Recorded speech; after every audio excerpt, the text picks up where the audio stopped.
لندن waxay ahayd waqti dambe taariikhduna waxay ku beegnayd 5tii bishii Oktoobar 1973 wax yar kadib waxa uu soo dhacay guriga Dabi Ashraf taleefan. Ashraf wuxuu ahaa sarkaal ka tirsan sirdoonka Israa'iil.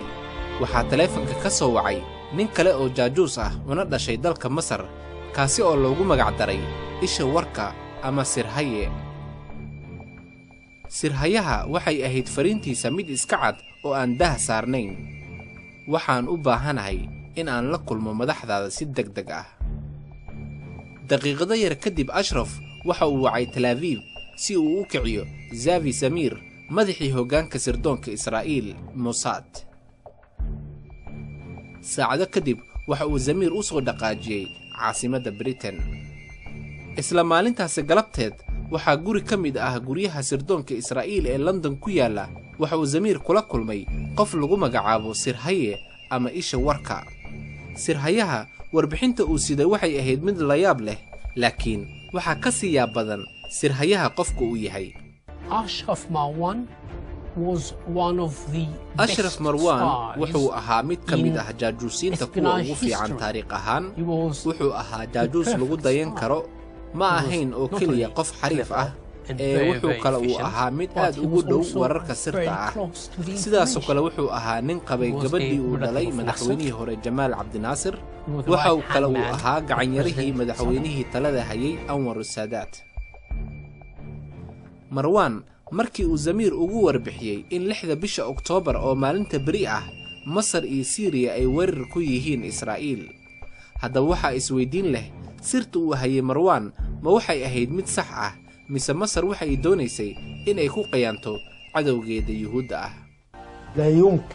qof la mid ah Ashraf Marwan ma samayn karin waxba ilaa uu amar ka helo sirdoonka Masar ama xubnaha ugu sareeya dawladda uu ka mid yahay Anwar Saadaat laf ahaantiis.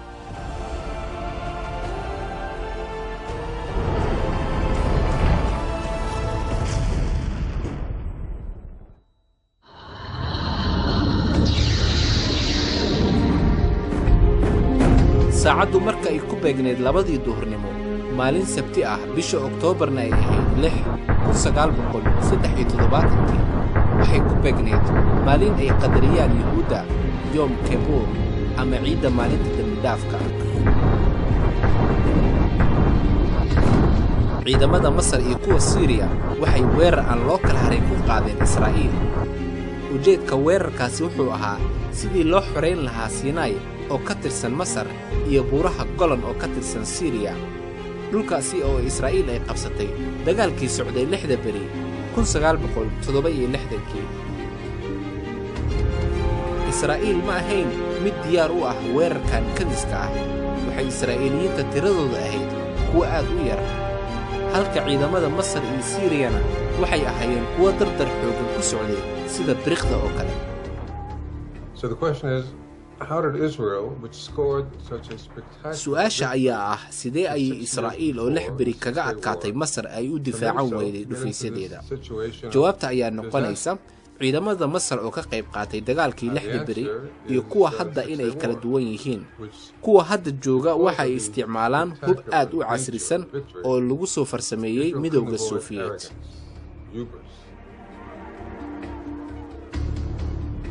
guuldaradii Israa'iil waxyaabihii sababay waxa ka mid ahaa iyagoo iska dhaadhiciyay inaysan Masar ku dhicin weerar ay ku soo qaado Israa'iil. inkastoo Israa'iil ay heshay sir bilowgii Sebtembar 1973 taas oo ahayd laga yaabo inay Carabta weerar ku soo qaadaan Israa'iil. General Eli Zaira oo ahaa madaxii sirdoonka Israa'iil ee Ammaan wuxuu Israa'iiliyiinta ku qanciyay inaysan jirin awood ay Masar weerar ugu soo qaado Israa'iil.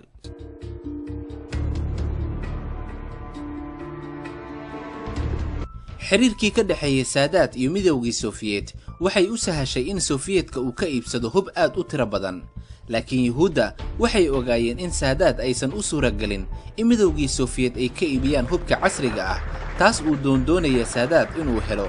Israa'iil hubkaasi haddii aysan soo iibsan lahayn Masar waxay ku sii sugnaan lahayd dhulka Masar ay xoogga ku qabsatay.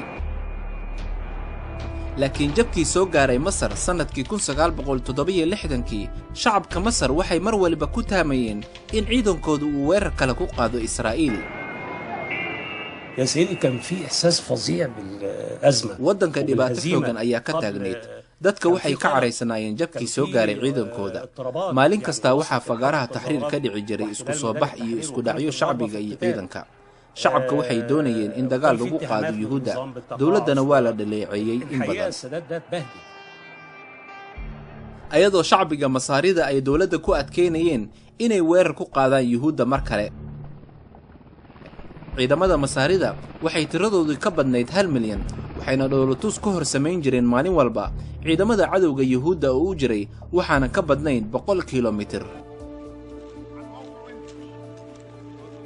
العالم الإسرائيلي مهما أحكي ومهما أوصف وده شعور يعرفوا كل جيل اللي كانوا موجودين. dareen aan qeexi karin ayaan dareemaa mar kasta oo aan arko calanka Israa'iil. العالم الإسرائيلي كل كيلومتر dadka da'dayda oo kalena way dareemaan waxa aan qabo. كاد أن أقسم لك جعل من قناة 160 kiiloomitir ay inoo jireen Israa'iil. 1 mitir waliba waxa ay ka taageen calankooda. ishaada la raac. وشوف الصحراء قدامي لونها يتدرج من الأسود للرمادي بس هذا اللون الكئيب. in la xoreeyo gobolka Sinai iyo hubka aan casriga ahayn ee Masar ay haysatay suuragal uma ahayn Masaarida inay weerar ku qaado Israa'iil. 5tii bishii Febraayo 1971 Saadaad wuxuu soo bandhigay heshiis lala galayo Israa'iil haddii ay ka baxayaan dhulka Masaarida ee Sinai. laakiin heshiiskaasi waxaa diiday ra'iisul wasaarihii xilligaasi ee Israa'iil Golda Meir.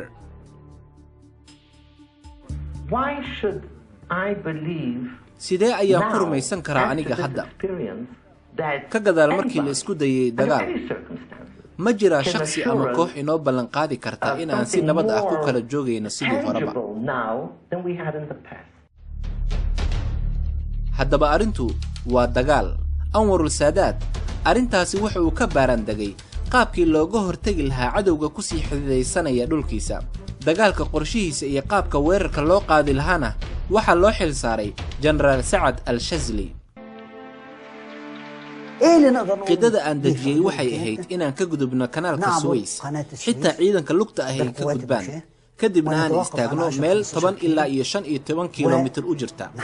intaasi kadibna aan dhaqaajino ciidankeena difaaca cirka ah taas oo ina siinaysa inaan ka difaacno galbeedka kanaalka 15 kiiloomitir oo weerar xagga cirka ah nooga imaado. marka halkaa la taagnaa waan istaajiyay. xitaa haddii ay cadowga dib u gurtaan cadowga waxaa u furnayd 2 wado. mid waa inay dhulka Sinai ka baxaan, midka kalena waxay ahayd inay ka hortagaan khasaaraha badan ee ka dhalan kara dagaalka. Anwar Saadaad ilaa iyo xad wuxuu qorsheeyay dagaalka haddana wuxuu helay garab la gala dagaalka.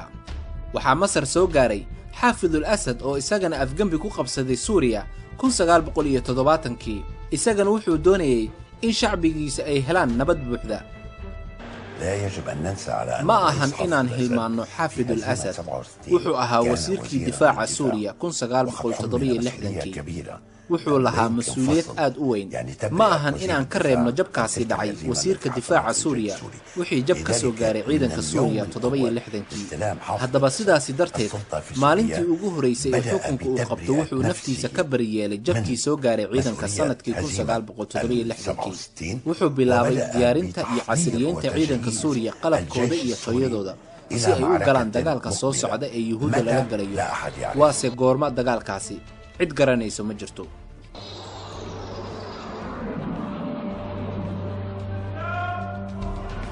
intii lagu guda jiray shirarkii isdabajooga ahaa ee sanadkii 1973 waxay isku raaceen Saadaad iyo Xaafid al-Asad qorshihii dagaalka. qidada dagaalka waxaa loogu magac daray Badr ayadoo loogu magac daray dagaalkii uu Nabi Maxamed naxariis iyo nabadgelyo dushiisa ha ahaatay uu kaga guuleystay gaaladii Quraysh. dhamaadkii bishii Agoosto 1973 waxay labada madaxweyne ku wada kulmeen caasimadda Suuriya Dimashq waxayna dagaalka u asteeyeen in la qaado 6 bisha Oktoobar oo ku beegnayd 10 bisha Ramadaan oo Yuhuudda u ahayd Yom Kippur maalinta dambi dhaafka ah. waxay ku ballameen in maalintaas yuhuudda lagu qaado weerar ay ka yaabaan. laakiin intaan la gaarin dagaalka bil ka hor waxaa dhacay shil aad u weyn, taasi oo u muuqatay in ay dan ugu jirtay Suuriyiinta. 13 Sebtembar 1973 waxaa dhacay isku dhacyo dhanka cirka ah oo u dhaxeeyay Suuriya iyo Israa'iil iyagoo ku dagaalamay dusha badda Mediterranean-ka, waxayna Suuriyiinta halkaasi ku waayeen 13 diyaaradood halka Israa'iilna ka burburtay hal diyaarad oo kaliya.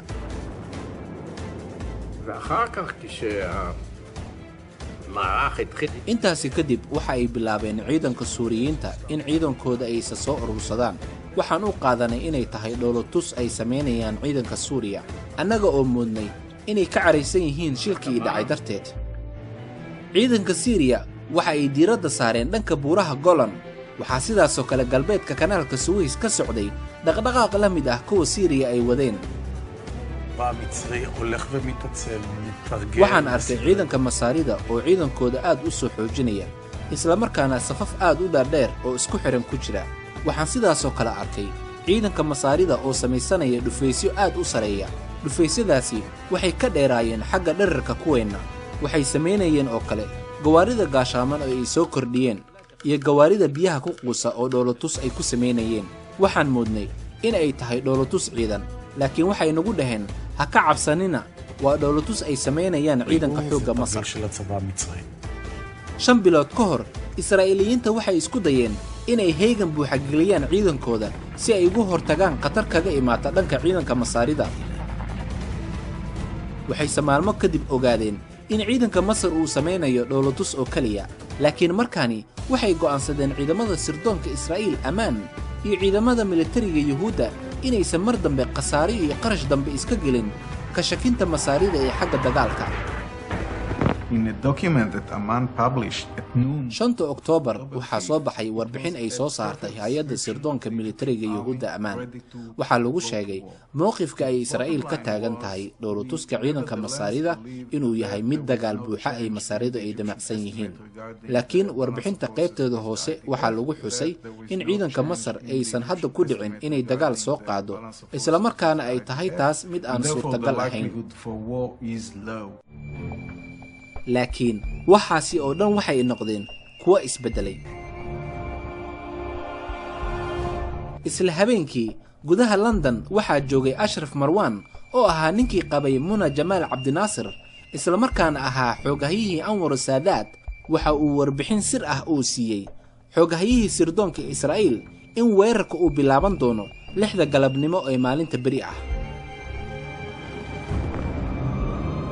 8 subaxnimo kuna beegnayd 6 bishii Oktoobar waxay xukuumadda Israa'iil qabatay shir degdeg ah halkii ay isugu imaan lahaayeen xafladda loo sameeyay ciidda Yom el-Kippur, maalinta dambi dhaafka. waxayna isugu yimaadeen ka wada tashiga dagaalka fooda ku soo haya.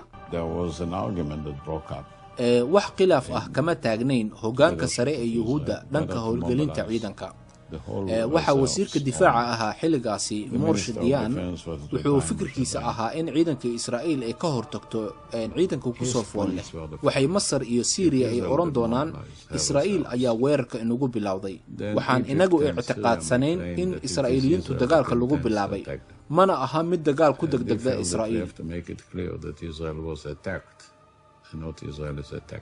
8 subaxnimo waxaa la qaatay go'aankii wasiirkii difaaca Israa'iil Moshe Dayan, wuxuuna go'aankaasi ahaa in Yuhuudda ay ciidankeeda heegan buuxa geliyaan sida ugu dhaqsiyaha badan. xilligaasi waxay ciidanka Yuhuudda ahaayeen kuwa ku guda jiray gudashada salaada dambi dhaafka iyaga oo sooman, waxaana markii ugu horeysay soo gaaray in dagaal uu ku soo food leeyahay maanta. aan ka gudubno dhanka kale kanaalka Suez. ciidanka Masar waxaa lagu wargeliyey in dagaalka uu bilaaban doono waqtigii lagu ballamay ee saxda ahaa, waxaana ciidanka Masaarida lagu amray in ay soonka furaan iskuna diyaariyaan dagaalka.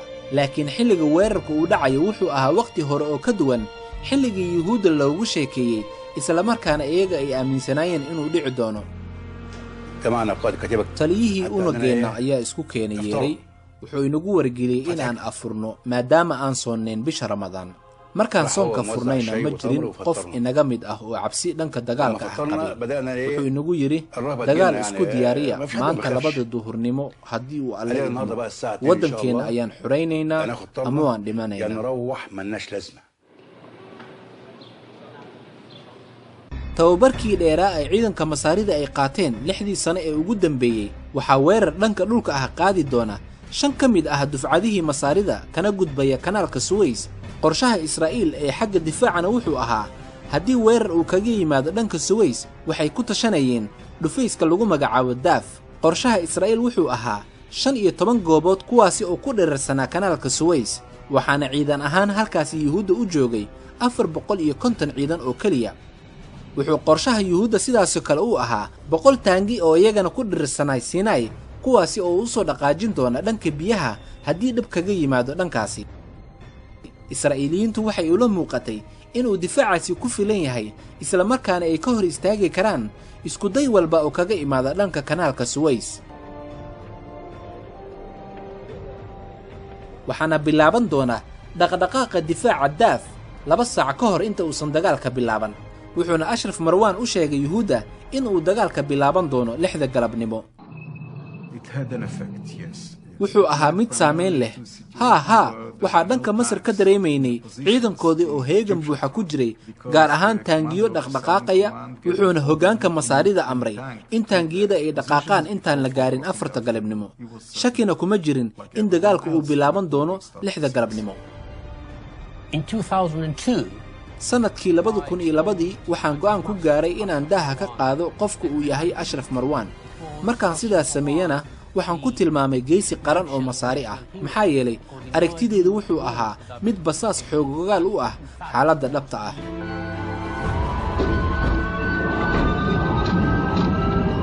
lixda Oktoobar waa waqti ay ku beegnayd 2 duhurnimo. xaaladduna waa dagaal.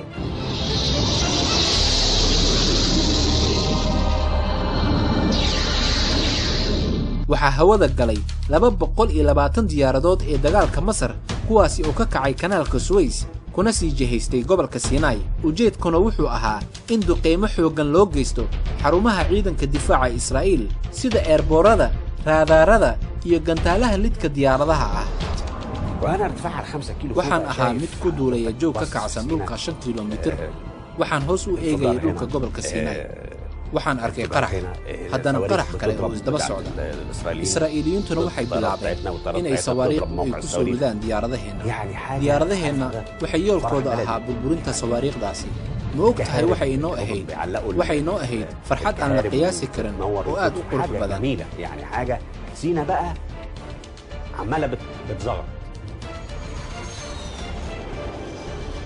diyaaradihii dagaalka Masar waxay ku soo laabteen xarumihii ay ka kaceen kadib markii ay soo xaqiijiyeen hadafkoodii. waxaana khasaare ka soo gaaray ciidamada masaarida 8 diyaaradood oo kaliya, laakiin khasaarihii ugu horeeyay ee Masar soo gaaray waxay ahayd mid saameyn leh. waa walaalkii ka yara Anwar Saadaat oo ku dhintay burburkii diyaaraddii ugu horeysay.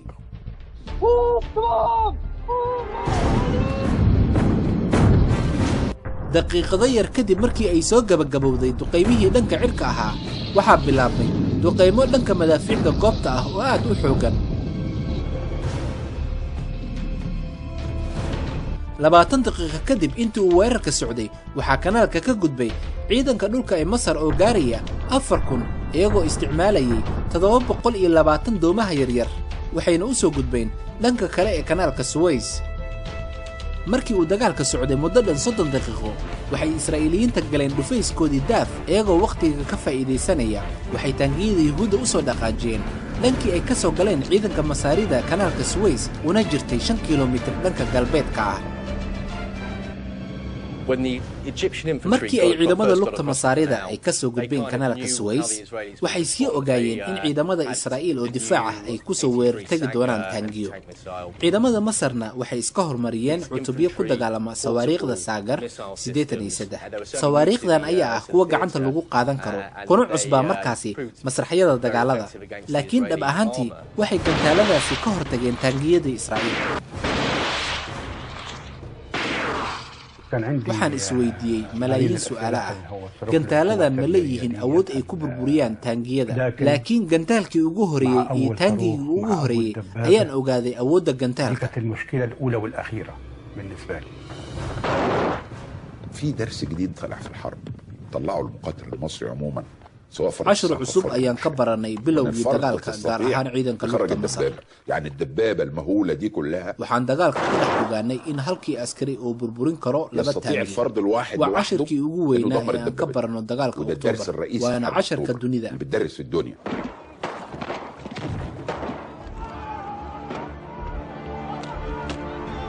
markii uu dagaalka socday muddadan 3 saac 45 cutubiyada lugta ah ee Masar oo ka kooban 32,000 oo rag ah ayaa ka gudbay kanaalka Suez iyagoo gacanta ku dhigay dhufaysadii Yuhuudda ee Barlev. dhanka kale taangiyadii Yuhuudda inta badan waa la burburiyey in yar oo ka baxsata mooyee, waxaana fashil ku dhamaaday qidadii Yuhuudda ee dhufayskii Daaf. maalintii ugu horeysay ee dagaalka cutubiyada dagaal kama aysan harin waxaan ka ahayn 2 taangi iyo ciidankii saarnaa oo ahaa kuwa aniga qaas ii ahaa. waxay ciidanka ii sheegeen in guuto ciidamo gurmad ah ay inagu soo wajahan yihiin. wuxuu i weydiiyey hogaamiyihii guutadaasi Gabi Amir, aaway cutubiyadii? waxaan ku iri waa kuwan guutada. waan qoslay. wuxuu ahaa mid i garanaya aniga. wuxuu kale uu aad u garanaya inaan mararka qaar dib u soo gurto xiliyada dagaalka. laakiin waxaan ku iri Gabi, dhabtii guutada ciidanka waa kuwan wixii ka soo haray. markii ay ka gudbeen mawjadihii ugu horeeyay ee ciidanka lugta Masar kanaalka Suez, waxaa sidaas oo kale la socday 35 guuto oo injineer ahaa, kuwaasi oo markiiba ku dhaqaaqay inay dhufaysadii Yuhuudda ku furaan biyo aad u xoogan si ay ugu fududeeyaan gawaarida gaashaameen ee ciidamada Masar. waxayna ciidamada Masar adeegsanayeen biyaha kanaalka Suez.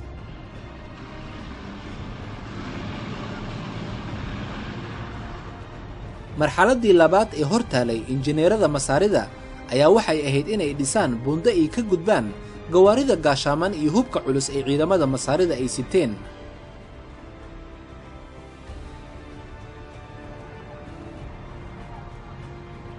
galabdhicii maalintii labaad ee dagaalka waxay ciidamada Masar xaqiijiyeen guul aad u weyn. waxayna ahaayeen 100,000 oo ciidamo ah iyo in ka badan 1,000 taangiyada dagaalka ah iyo 10,000 oo gawaari kala ahaa. waxayna ka gudbeen kanaalka Suez iyagoo aan khasaaro badan soo gaarin.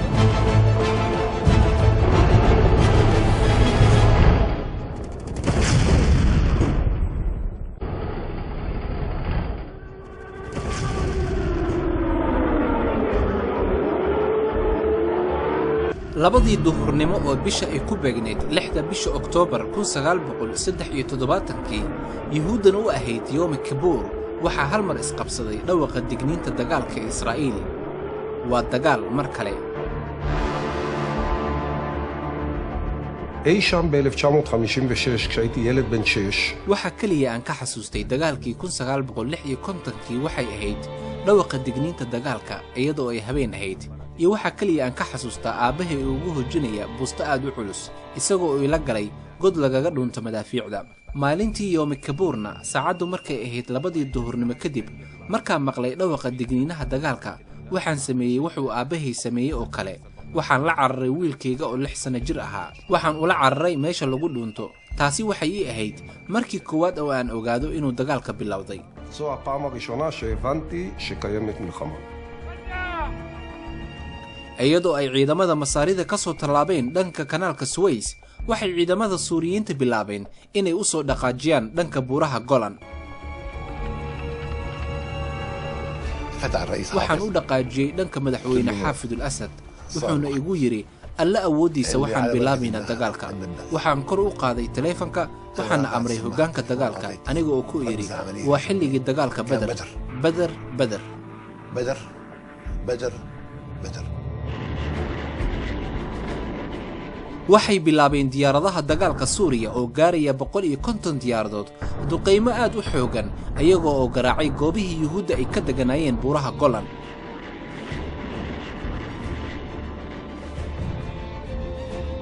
daqiiqado yar kadibna waxaa afka laga furay ilaa iyo 1000 madaafiicda goobta ahaa kuwaasi oo aad u cuslaa iyagoo waddada u furayay ciidamada dhulka ee Suuriya. waxaa soo dhaqaajiyay 3 guuto oo ka tirsan ciidanka Suuriya kuwaasi oo ka koobnaa 40,000 oo ciidamo ah kuna gaashaana 600 oo taangiyada dagaalka waxayna ka soo gudbeen xuduudii xabad joojinta loo sameeyay dagaalkii 1967. 2 saac kadibna waxa ay ciidanka Suuriya xaqiijiyeen guushii ugu horeysay ay ka gaaraan dagaalka. waxay gacanta ku dhigeen xaruntii ugu weynayd ee ilaalada ciidanka Israa'iil, xaruntaasi oo jooggeeda ay ka saraysay xagga badda 2,000 oo mitir, taasi oo dusha sare ka saarnayd buurta cad ee Sheekh. markii ay dhaqaajiyeen ciidamada dhulka Suuriya waxaa haddana soo dhaqaajiyay guuto kale oo diyaaradaha qumaatiga isticmaalayay. labada guuto waxaa u suura gashay in ay qabsadaan xaruntii ciidamada Israa'iil iyagoo isdhiibay, kadibna waxa ay siibeen calankii Israa'iil iyagoo ka taagay calanka Suuriya.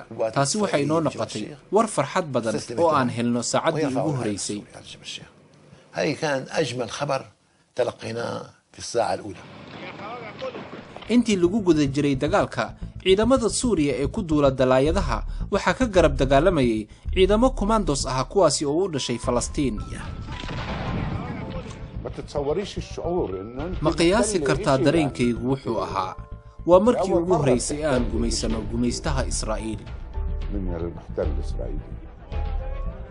dagaalka markii uu socday 45 daqiiqo oo kaliya waxa ciidamada Suuriya u suura gashay in ay dilaan 13 askari oo Israa'iiliyiin ah waxayna gacanta ku dhigeen 31 ka mid ah askartii Yuhuudda kuwaasi oo maxbuus ahaan ay u kaxaysteen. qorshihii Yuhuudda ay dejiyeen haddii dhanka Suuriya weerar kaga yimaado waxay ahayd 10 goobood kuwaasi oo ilaala ay ka hayeen 200 oo askari iyaga oo gaashaana 180 taangiyada dagaalka ah.